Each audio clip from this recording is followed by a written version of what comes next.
Picture a learner who has spent years studying English carefully, methodically, building vocabulary from textbooks, from television, from conversations picked up wherever they could find them. And then, one day, they board a flight, land in a different English-speaking country than the one they originally studied for, and something strange starts happening almost immediately. They ask, politely, where the elevator is and get a slightly puzzled look, followed by, "Oh, you mean the lift." They mention putting something in the trunk of a car, and someone corrects them gently. We call that the boot here. They ask for a napkin at a restaurant, and, depending on which side of a particular ocean they've landed on, either get exactly what they expected, or a small paper square that someone insists on calling a serviette instead. None of these moments are dramatic. Nobody's genuinely confused for long. But there's a specific, quiet disorientation that comes with realizing the English you worked so hard to learn has, apparently, at least two different dialects running underneath it, sometimes using entirely different words for exactly the same object, and nobody warned you clearly which version you'd actually need. If this sounds familiar, here's the reassuring truth. This isn't a sign you learned English incorrectly. It's simply a sign nobody explained, clearly enough, that English isn't one single, uniform system. It's more like two closely related dialects, American and British, that share the vast majority of their grammar and vocabulary, but diverged over centuries into two distinct vocabularies for a surprising number of everyday objects and actions. Understanding where those divergences live, and why they exist at all, turns this confusing minefield into something far more manageable, almost like learning a small, finite set of translation pairs, rather than an endless, unpredictable maze. Let's start with where this split actually comes from, because understanding the history makes the vocabulary itself far easier to hold on to. English, as spoken in Britain, and English, as spoken in the newly formed United States, began drifting apart almost as soon as American colonies gained real independence, both politically and culturally. In the late 18th century, an American lexicographer named Noah Webster set out, quite deliberately, to create a distinctly American version of English, partly as a matter of national identity, a language that would visibly, symbolically separate the new country from British influence. Webster championed simplified spellings, color losing its U to become color, honor becoming honor, and pushed some vocabulary choices that diverged intentionally from British usage. Meanwhile, back in Britain, the language kept evolving along its own separate path, influenced by different waves of immigration, different regional dialects, different everyday inventions that needed naming as the industrial world unfolded. Two oceans apart, with limited daily contact between ordinary speakers for well over a century, the two versions of English simply grew in slightly different directions, the way two branches of the same tree eventually curve apart if given enough time and enough distance. The result, today, is a language that remains, at its core, completely mutually intelligible. An American and a British speaker will understand roughly 95% of what the other says without a moment's hesitation. But scattered throughout that shared foundation sit dozens of everyday words that split cleanly into two different versions, entirely different terms for the exact same object, and these are precisely the words most likely to cause a small, confusing stumble. Let's walk through some of the most common ones, because seeing them together, side by side, makes the pattern far easier to internalize than encountering them one at a time, scattered unpredictably across months of confusing real-world encounters. Start with transportation, one of the richest areas of divergence. What an American calls the trunk of a car, a British speaker calls the boot. The hood at the front of the car becomes the bonnet in British English. Gasoline becomes petrol. A truck becomes a lorry. The sidewalk becomes the pavement. And an elevator, that word so many learners encounter first in American materials, becomes across the ocean, simply the lift, move into the home, and the pattern continues. An apartment, in British English, is a flat. A closet becomes a wardrobe or a cupboard, depending on context. What Americans call the first floor of a building, the ground level, British speakers call the ground floor, reserving first floor for what an American would call the second floor entirely. A genuinely confusing quirk worth remembering carefully if you're ever navigating a British hotel with actual luggage in hand. Diapers become nappies. A stroller for a baby becomes a pushchair or a pram. Food and dining carry their own distinct vocabulary split. French fries in British English are simply chips, while what Americans call chips, thin, crunchy slices sold in bags, are called crisps in Britain. A cookie becomes a biscuit. Candy becomes sweets. What Americans call an eggplant, British speakers call an aubergine.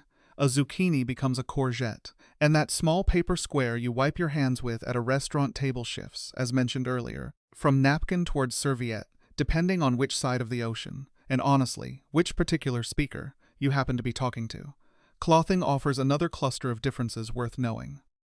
What Americans call pants, referring to trousers worn on the legs, means underwear in British English, a distinction genuinely worth getting right before it causes a moment of unintended comedy. British speakers use trousers for the outer garment Americans call pants. A sweater becomes a jumper.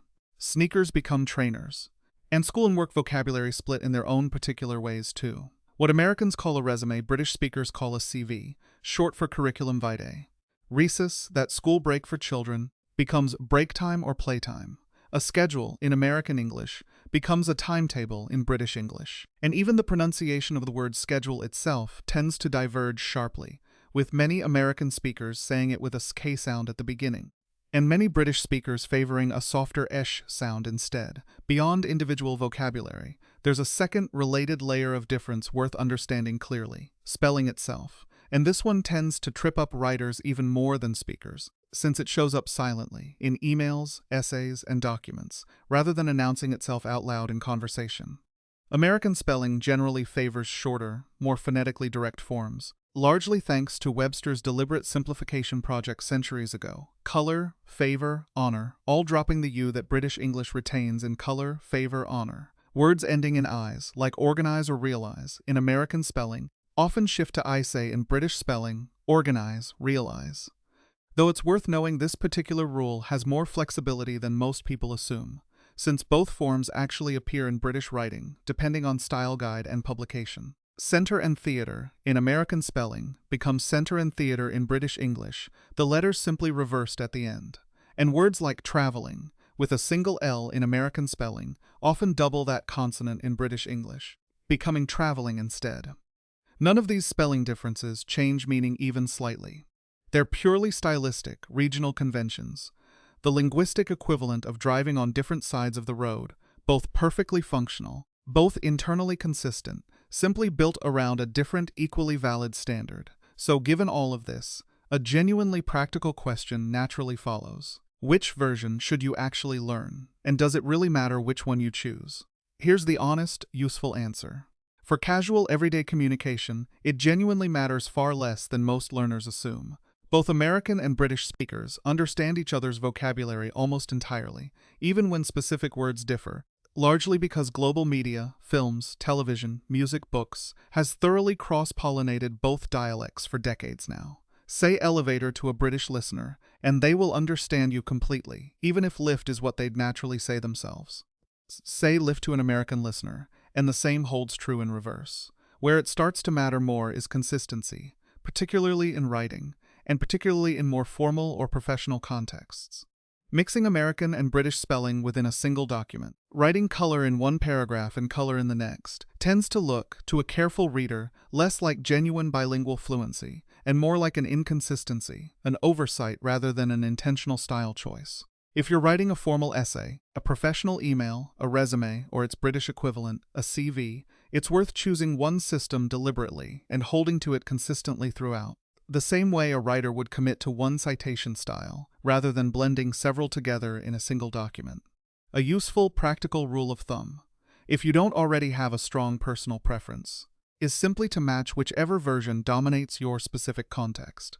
If you're applying to study or work in the United States, or communicating primarily with American colleagues, lean into American vocabulary and spelling.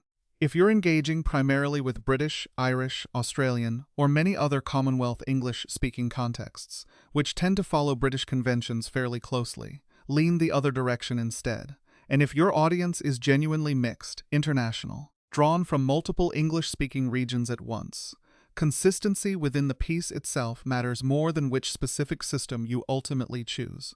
There's a quieter, more reassuring point worth carrying away from all of this too. This split in vocabulary was never a trap set specifically to confuse learners, even though it can certainly feel that way in the moment, standing awkwardly at a car rental counter, unsure whether to ask about the trunk or the boot. It's simply the natural, organic result of a shared language traveling across an ocean, and evolving independently in two different directions over several centuries, the exact same process that happens to every widely spoken language, given enough geographic distance and enough time. Spanish varies meaningfully between Spain and Latin America.